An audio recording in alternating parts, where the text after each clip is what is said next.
Kak Mas ni terperasan dari tepi macam ada sesuatu yang besar, hitam. Tengok-tengok, memang betul. Ada satu makhluk yang berwarna hitam legam sangat. Rambut dia kerinting, mata dia merah. Memang macam orang tapi besar sangat. Tengah duduk dekat atas satu kerusi sambil pandang Kak Mas. Menurut kata Kak Mas, hantu tu dikenali sebagai nama Banden.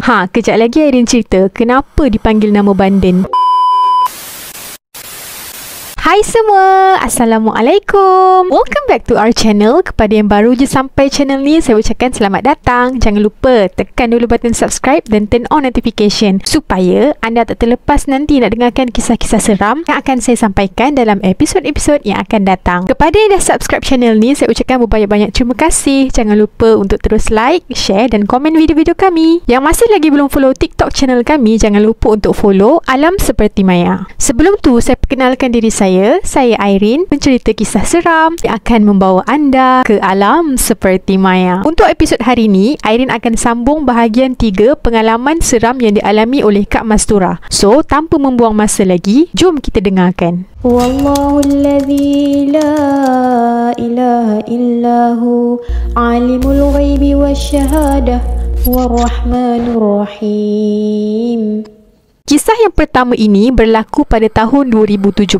Waktu tu, Kak Mas dan keluarga dia dalam proses untuk berpindah daripada Kuala Lumpur ke Melaka. Sebab kebetulan waktu tu ayah Kak Mas pun dah lama meninggal dunia dan rumah pusaka peninggalan arwah nenek Kak Mas yang terletak di Melaka tu kosong. Jadi adik-beradik mak kepada Kak Mas minta untuk Kak Mas sekeluarga duduk di rumah tu. Mereka sekeluarga pun bersetuju untuk pindah terus dan menetap di Melaka. Nak jadi cerita lah kan, rumah pusaka nenek Kak Mas tu dah lama sangat tinggal semenjak atuk dan nenek Kak Mas meninggal pada tahun 2000. Rumah atuk dan nenek Kak Mas tu memang akan ada saudara mara yang kadang-kadang datang, tapi tak ada pun keluarga yang menetap kekal dekat situ sebab semuanya dah ada family masing-masing dan adik-beradik mak Kak Mas pun duduk berdekatan dengan rumah nenek dia dalam kampung yang sama. Waktu tahun 2017 tu, kiranya rumah pusaka nenek Kak Mas ni memang nak buat renovation sebab nak gantikanlah ada beberapa bahagian rumah yang dah reput dan sebagainya. Nak digambarkan, rumah nenek Kak Mas ni jenis rumah limas, macam rumah-rumah kampung zaman dulu-dulu lah, jenis yang separa kayu dan separa batu, tapi bahagian dapur dia memang full batu. So, antara ruang tamu nak ke dapur ni akan ada satu ruang dekat tengah-tengah tu yang menempatkan macam meja makan, peti ais dan adalah beberapa barang lagi yang diletakkan dekat kawasan tengah tu. Satu malam, Kak Mas ni dia rasa nak pergi ke toilet. Waktu tu dalam pukul 1 pagi. Toilet terletak di bahagian dapur, sebelah saja dengan kawasan ruang masak tu.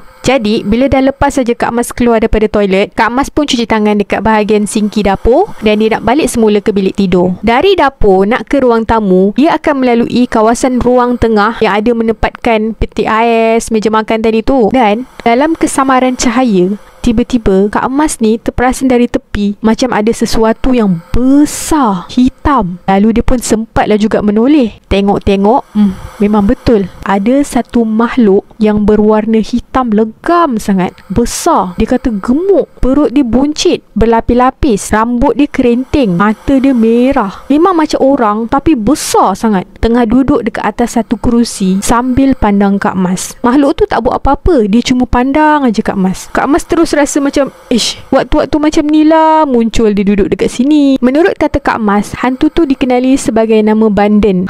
Kejap lagi Airin cerita kenapa dipanggil nama Banden. Lepas saja Kak Mas nampak makhluk tu di tepi, cepat-cepat Kak Mas alihkan pandangan dia dan lari masuk semula ke dalam bilik tidur. Berbalik semula kepada nama hantu yang dikenali sebagai Banden tu, pada tahun sekitar 1980-an, waktu tu nenek dan atuk Kak Mas masih lagi ada. Mereka menetap di rumah pusaka tu. Atuk dan nenek Kak Mas ni berniaga di depan rumah. Mereka adalah sebuah kedai kayu kecil di depan rumah. Atuk dan nenek Kak Mas ni buka kedai makan. Nak jadi cerita, pada suatu malam ada seorang makcik Kak Mas ni sedang tolong atuk dan nenek Kak Mas ni berniaga di kedai masa tu. Habis saja berniaga, makcik Kak Mas pun kemas-kemas semua meja makan dan kutip semua botol-botol loncan. Orang dulu-dulu kan suka minum air loncan kan. Makcik Kak Mas kutip semua botol-botol loncan yang dah kosong dan nak diletakkan di dalam rak kayu yang terletak di belakang kedai. Menurut cerita kata makcik Kak Mas, waktu dia bawa semua botol-botol loncan yang dah kosong tu untuk diletakkan di rak kayu belakang kedai, sedang dia susun botol-botol loncan tu semua di dalam rak kayu tu, tiba-tiba makcik Kak Mas ni terperasan tak jauh daripada tempat dia menyangkung tu ada sesuatu yang berwarna hitam besar. Lalu makcik Kak Mas pun memandang ke arah makhluk tersebut. Memang betul, ia adalah satu makhluk yang besar, hitam, perut dia buncit, rambut kerinting, mata merah. Tapi dia tengah berdiri sedang pandang makcik Kak Mas. Makhluk tu adalah satu makhluk iaitu hantu India. Macam orang tapi dia besar sangat. Makcik Kak Mas yang bagi tahu Kak Mas bahawa makhluk tu nama dia hantu Banden, sebab pada tahun 1980-an tu, jiran sebelah rumah nenek Kak Mas adalah berbangsa India. Kebetulan, waktu tu mak kepada isteri uncle di sebelah rumah meninggal dunia. Lepas daripada mak jiran tu meninggal dunia lah, makcik Kak Mas nampak makhluk yang berwarna hitam, besar dan berperut buncit, bermata merah dan berambut kerinting tu. Makcik Kak Mas tahu nama dia Banden berdasarkan apa yang diberitahu oleh atuk dan nenek Kak Mas. Tak tahulah kalau mungkin itu salah satu ilmu ke atau apa-apa saka ke untuk hantu versi orang India kan. Kalau ada yang tahu boleh komen di bawah.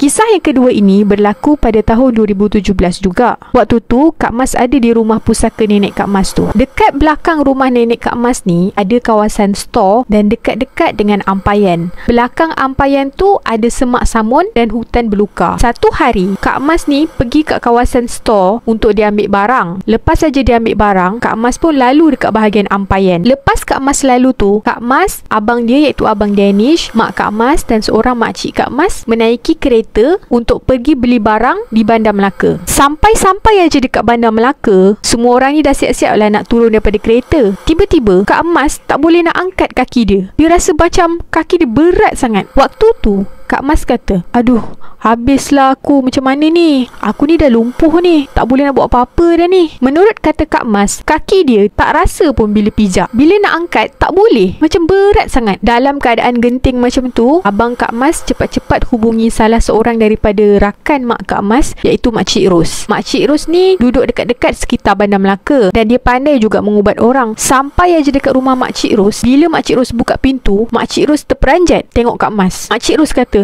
apa benda ni? Besarnya. Waktu tu lah Makcik Ros cepat-cepat ubatkan Kak Mas, baca doa dan amalkan beberapa potong ayat Al-Quran. Alhamdulillah, dengan izin Allah dan dengan bantuan Makcik Ros, Kak Mas ni menggigil-gigil tapi dapat juga berjalan. Menurut kata Makcik Ros, apa yang dia nampak pada Kak Mas ketika dia buka pintu kereta tu adalah satu makhluk yang berbulu besar sangat sedang peluk kaki Kak Mas dengan erat. Makhluk tu sangat besar. Sebab itulah Kak Mas rasa kaki dia berat sangat nak angkat. Makcik Ros kata lagi, makhluk tu asalnya daripada ampayan dekat belakang rumah nenek Kak Mas tu. Walaupun pada waktu siang, makhluk tu tetap ada dekat situ. Mungkin waktu Kak Mas pergi ambil barang dekat store tu, kebetulan sama ada dia terlanggar ataupun terpijak makhluk tu. Sebab itulah makhluk tu melekap dekat kaki dia. Sejak daripada hari tu, Kak Mas dah tak berani dah nak pergi belakang rumah nenek dia. Kalau dia ada kena ambil barang ke, dia minta tolong abang dia pergi ambilkan. Kan rumah nenek Kak Mas tu dah lama ditinggalkan. Mungkin adalah kod penghuni-penghuni yang tak sepatutnya tinggal dekat situ juga.